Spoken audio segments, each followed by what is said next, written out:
अनीका का दिन हमेशा की तरह लंबा और थका देने वाला था। कॉल सेंटर में बैठकर लगातार फोन उठाना और ग्राहकों की समस्याओं को हल करना उसके लिए आम बात थी, लेकिन आज कुछ अलग था। उसकी आंखें कंप्यूटर स्क्रीन की नीली रोशनी से जल रही थीं और उसके सिर में हल्की हल्की दर्द थी। रवि, उसका सबसे अच्छा दोस्त और सहकर्मी, हफ्ते भर पहले अचानक दिल का दौरा पड़ने से मर गया था। उसका चेहरा, वह हमेशा हंसता मजाक करता और ऑफिस में माहौल हल्का करने वाला, अब केवल यादों में था। अनीका अपनी कुर्सी पर झुककर सोच रही थी कि आज की कॉल्स कितनी लंबी होंगी। तभी उसके फोन की स्क्रीन पर अचानक चमक आई। Incoming call 5550-179। उसका दिल रुक सा गया। ये वही नंबर था, रवि का। अनीका ने घबराते हुए फोन उठाया।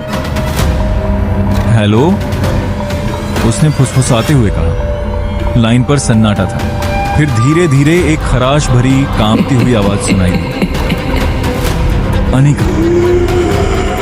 अनीका की सांसें तेज हो गई। ये रवि की आवाज थी। तुम इसे मिस कर गई। और अचानक लाइन कट गई। अनीका कंपा उठी और उसका मन घबराहट से भर गया। अगले ही पल उसने फोन उठाकर अपने मैनेजर सुनील को दिखाया। सुनील जल्दी से आया और उसे समझाने लगा। अनीका, ये कोई मजाक है, चिंता मत करो। लेकिन अनीका जानती थी कि कोई भी इस तरह रवि की आवाज की नकल नहीं कर सकता। सुनील, तुम समझ नहीं रहे, ये रवि है, मृतकों से, अनीका ने कहा।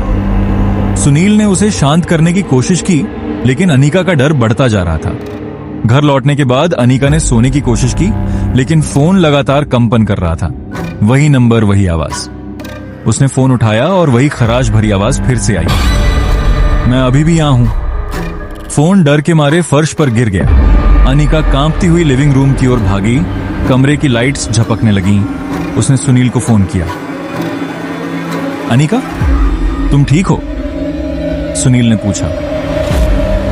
वह मुझे कॉल कर रहा है, जीवित नहीं होने के बावजूद, अनीका ने फुसफुसाया। सुनील ने कहा, अनीका, यह असंभव है, फोन ऐसा नहीं कर सकते। लेकिन तभी अचानक लाइट्स पूरी तरह बुझ गईं। कमरे में अजीब खामोशी छा गई। तभी कमरे के अंदर कहीं से फुसफुसाहट सुनाई दी। रवि की आवाज। अनीका, देखो, मैं अभी भी यहां हूं, तुम्हारे बिना नहीं जा सकता। अनीका के हाथ कांप रहे थे। उसका दिल तेजी से धड़क रहा था। वह महसूस कर रही थी कि रवि की आत्मा सचमुच उसके आसपास है। अगले कुछ दिनों में अनीका के फोन पर लगातार वही नंबर कॉल करता रहा। आवाज धीरे धीरे और स्पष्ट होती गई। हर कॉल के बाद अनीका की नींद उड़ जाती और उसका मन बेचैन हो जाता। उसका शरीर थक चुका था और वह लगातार सुनील से डर और चिंता साझा करती। ऑफिस में भी उसे रवि की आवाज सुनाई देती।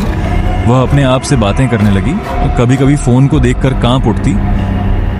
सुनील, वह मेरी गलती का बदला ले रहा है, मैं उसे बचा सकती थी, सुनील ने कहा। अनीका, ये तुम्हारा दिमाग खेल रहा है, हम इसे सुलझा लेंगे।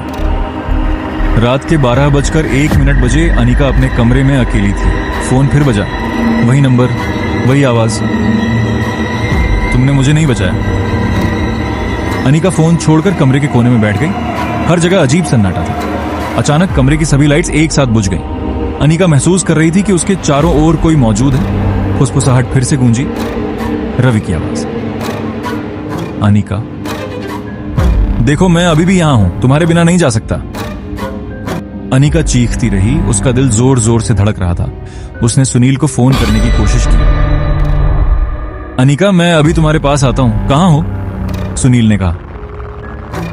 सुनील, मत आओ, ये वही है, वही। फोन अचानक कट गया।